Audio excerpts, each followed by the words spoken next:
আজকে গুজ্জালি মাছ রান্না করব বড়ি দিয়ে, বড়ি ধনে পাতা দিয়ে গুজ্জালি মাছ রান্না করব।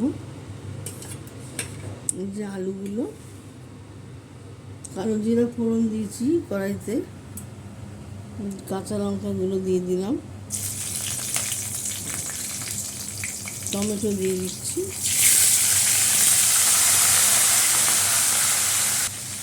নুন দিয়ে দিলাম,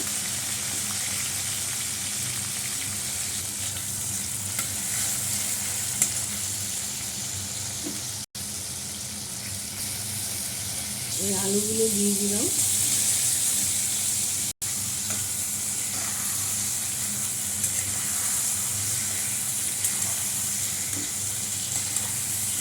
ভালো করে দিলাম, এই আদা বাটাটা দিয়ে দিলাম,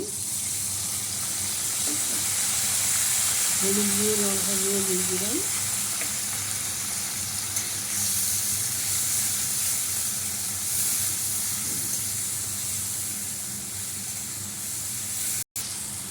একটু জল দিয়ে দিলাম,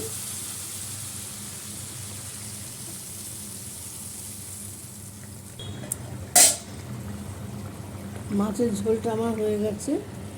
আলুটা তো সিদ্ধ করাই ছিল, ছেড়ে দিচ্ছি, মাছগুলো ছেড়ে দিচ্ছি।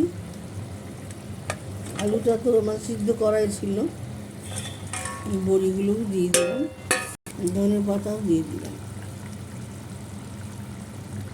এরকম পাতলা ঝোল করে খাবেন, শীতকালেও বন্ধুরা, শীতকালেও খুব পেট গরম হয়, এরকম পাতলা ঝোল খাবেন, ভালো লাগবে। গুজ্জালি মাছ আদা বাটা দিয়ে রান্না করলে খুব সুন্দর একটা গন্ধ হয়।